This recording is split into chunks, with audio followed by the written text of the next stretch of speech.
So I'm going to do Q&A number 3. I just woke up from a nap, and so I'm a little out of it. But I'm going to try to do this. These are the questions from the last YouTube video in order from newest to the oldest. So I kid you not, the first question is from Adam Dirks, and it is, Pete, do you think you will ever hit a 900-pound deadlift?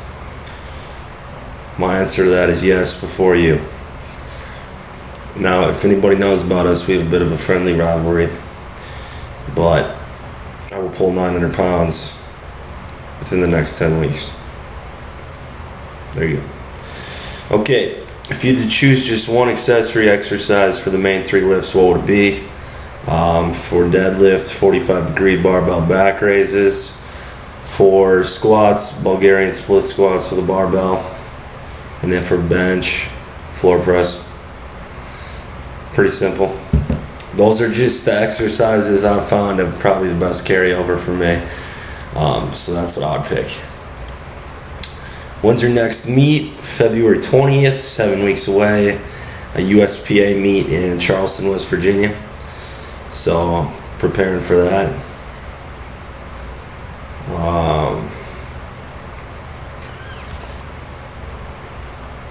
Let's see what we got. People asking if I'm natural.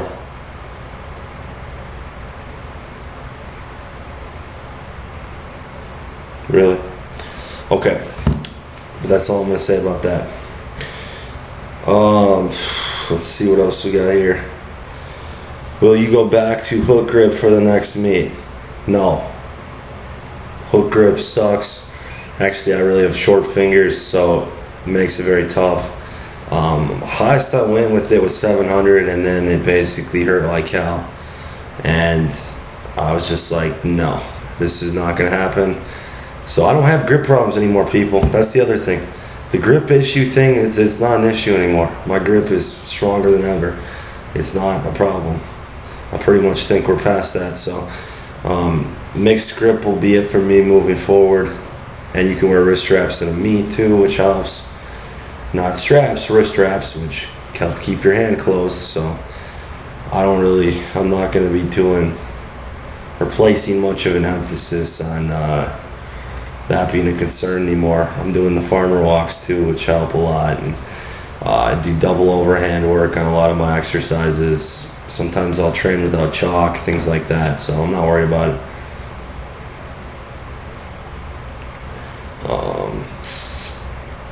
This guy says I'm 6'3" and weigh 240 pounds, about 25% body fat. Should I cut if I'm natural?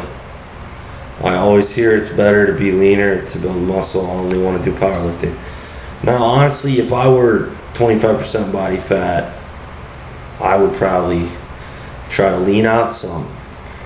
But you're 6'3", so 240 pounds for being 6'3" is proportionally not that big, at least in my opinion. I understand he's natural, like I do get that. But you got to keep in mind that body composition will change a lot as you get stronger and put more time in the gym. So I would maybe cut to like 230 for now, stay there at least for like 3 months, 3-4 months. Try to get stronger, put some muscle on. Then maybe cut like 220, 225, cut to there, do the same thing. And your body composition will change a lot simply from just lifting, even if you're natural. And that will make a big difference as well. So kind of a loaded answer there, but I did the best I could with that one. My boy Brendan, he says, I can't picture you playing basketball at all. Did you dribble with your traps? Now, honestly, I didn't really have much of traps at that point. This is a long time ago, guys, when I wasn't this big and I could shoot a little bit. Not really. I mean, I mainly was like the rebounding defense guy. I was like the Ben Wallace of my team. Basically couldn't shoot anything, but I could rebound and mug people on defense. So that's what they kept me around for. But if it came down to a free throw or a jump shot to save our lives, there's about a 50% chance that was not going to happen.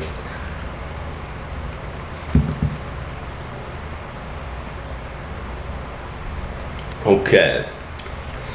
What do you do if you have lower back pain? I would say a lot of reverse hyperextensions. That's a machine that will help that a lot, but I know not everybody has that option, so I don't really get low back pain ever.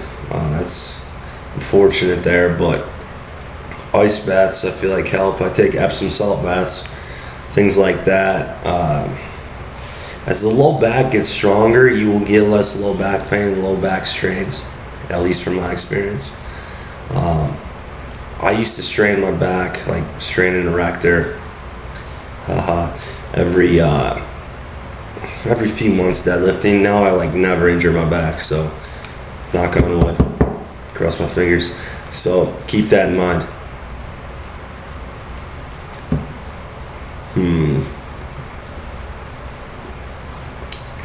Do deficit deadlifts help you increase speed off the floor? I don't really like them a lot. I feel like deficits change your overall mechanics too much and don't transfer well. But I've seen them work for some clients. Not for everybody, but there are some it works for.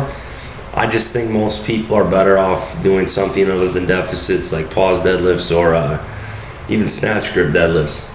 I'm not huge on deficits. They make the overall motion way too different than a regular deadlift. Now, you can mitigate this by going off like a 2-inch deficit, standing on a plate, something like that. Then I could kind of see it, but I don't necessarily think they increase speed off the floor either. I've done deficit cycles and gone back and pulled the exact same weight on regular deadlifts. So, not a fan really. What kind of programming was I on when I pulled 700 natty in the garage era? Honestly, I was a program hopper. I worked with Josh Bryan a little bit, but that was not in the natty days, so I did all sorts of stuff. I would try cone Filippi routine, the cone Filippi deadlift routine, small off. I just 5-3-1 I did. I've tried a lot of stuff. Honestly, I didn't have a lot of structure back then. I would just kind of go in and pull whatever I felt like. But again, I've been like genetically gifted to deadlift. So I wouldn't look into anything I've done with that really in the past because there was absolutely zero structure. I'm going to like max all the time and go heavy. So there's that. Now everything I do is planned out like 10 weeks in advance. My entire meet preps are planned out ahead of time. Like I know exactly what I'm going to do. So it's different now.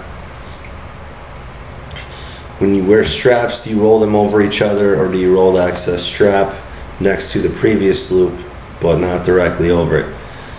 Alright, let me just get my dang strap right here so I can do how to wear straps, because I've had people before, I've had clients and such who don't know how to put on straps, so this is the best way. I'm going to pull up the webcam here so I can make sure I'm doing this right. So I got the strap on like this. Basically, I'm trying to figure out how to show you this. So my hand's right here. The strap is coming across to the inside. It's not going out. You want it to come across the inside of my hand. So I'll just go like this. I go under one, like that, and then I grab it. Only one loop. I don't do the multiple loops thing, and that's where I think a lot of you have a problem, because that will slip. Even with a thinner strap, this is a heavy duty strap, I've always found this to work. I just go, imagine the bar would be right here. I go under, over, grab. And I do it at an angle. You see it's like at a 45-degree angle.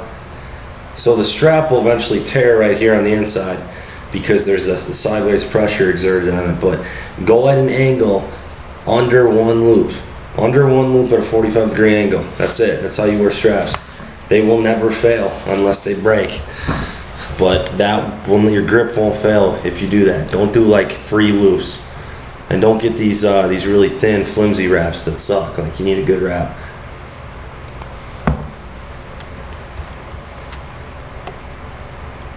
Man, alright. On the bench from mid to top range, I usually slow down, and when it's the last 1 or 2 reps, I start to lose tightness and my back becomes flat. How do you improve this? Well, I mean, a lot of it has to do with the kind of bench you're using. If I'm on a commercial gym bench, those narrow pad ones where your shoulder is hanging off, I can't maintain much of an arch either. So that's probably your first problem. Now, if I'm on a competition bench like at my gym, I never lose my arch. It's my shoulders can stay planted, it's sticky, it's perfect. Like, that's what you need. So that honestly is probably people's biggest problem. You can lay down a non-adhesive shelf liner on the bench, and that will help you stick to it. But if it's a narrow bench, your shoulders are going to hang off, and that will cause that problem. But it's very common as you fatigue to kind of miss reps at lockout. So that's pretty normal. I wouldn't really look into that. How long did it take me to go from 4 to 5 to 6 to 7 to 8 plates on deadlift? And how often did I deadlift and squat? Oh man, I honestly don't even know. Like, I'd have to look through my YouTube videos to know that. But the progression from 4 to 7 was real fast for me. It didn't take that long. It took years, but relatively speaking, going from 4 to 7 didn't take long, and then going from 7 to 8 took forever.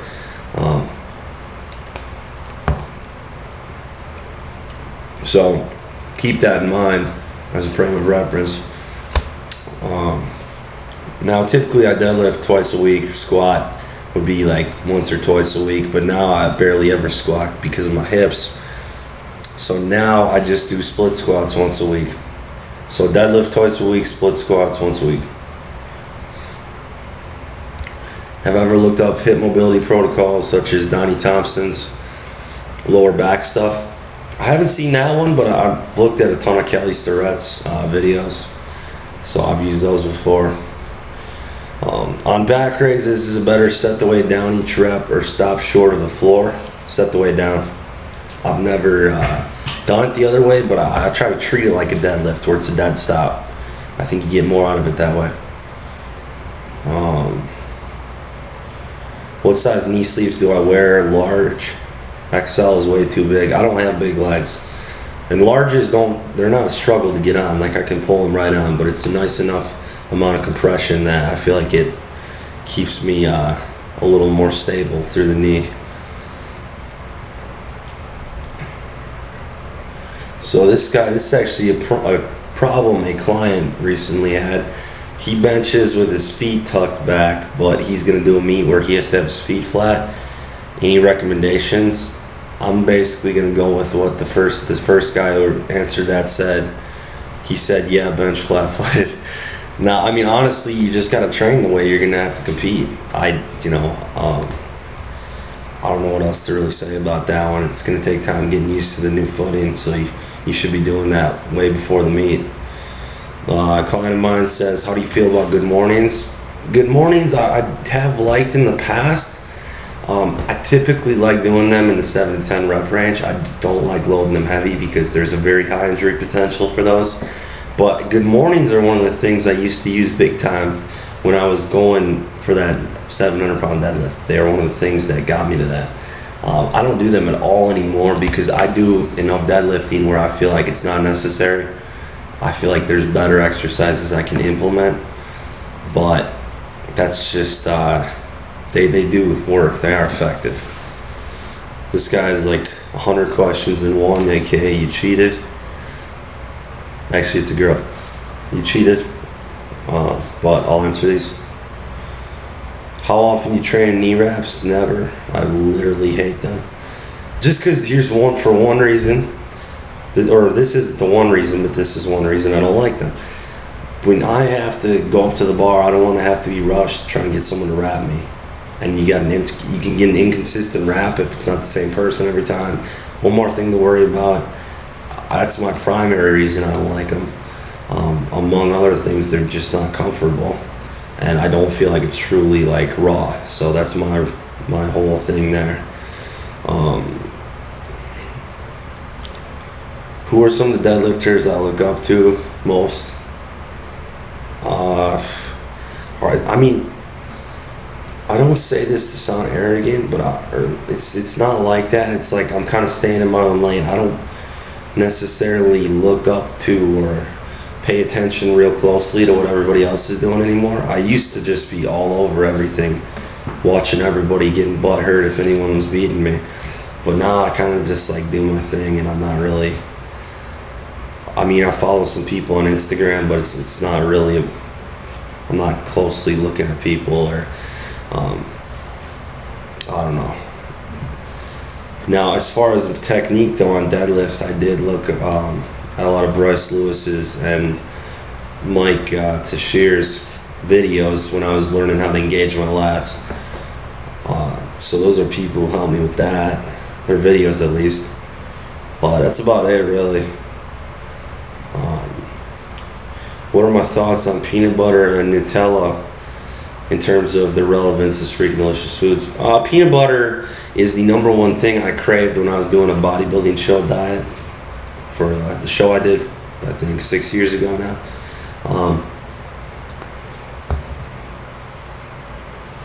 So it was freaking delicious if you're starving yourself, but I never crave it anymore.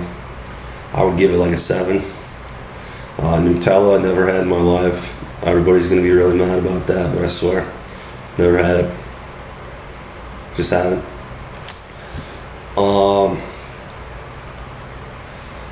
And there we go. Can you share your cycle?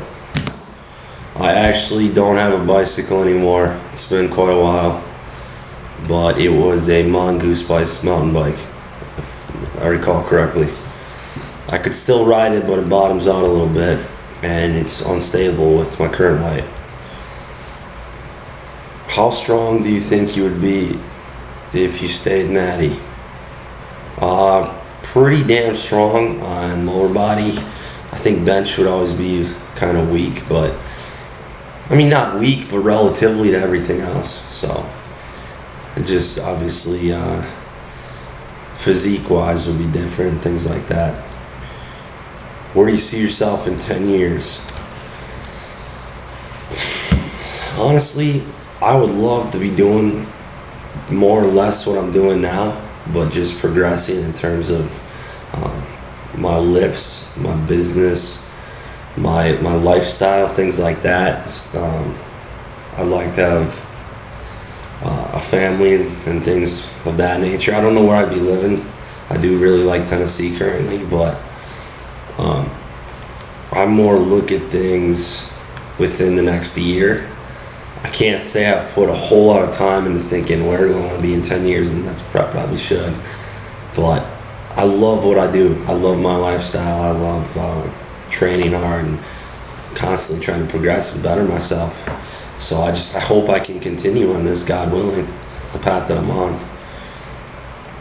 What is the best way to build neck and traps? Deadlifts. That's all I ever did for him. I never really hit him directly much. And he says, how long would it take to go from 330 to 405 deadlift at 16, weighing 165? Honestly, you could definitely bang that out in about 6 months if you train properly. So that's what I have to say about that. Final batch of questions. Do I intentionally cut my videos so they start and end mid-sentence? Not really. I just really am not good at editing, and I don't really care. So sometimes it comes out, cuts off at inopportune times. Alright, this guy says he's gonna need the Instagram of the chick deadlifting behind me.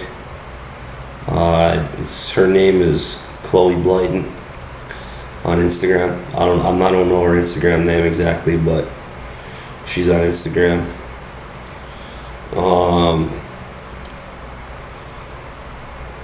Next. Last question. Your bench is shot way up, it seems. What has been your approach to get that up?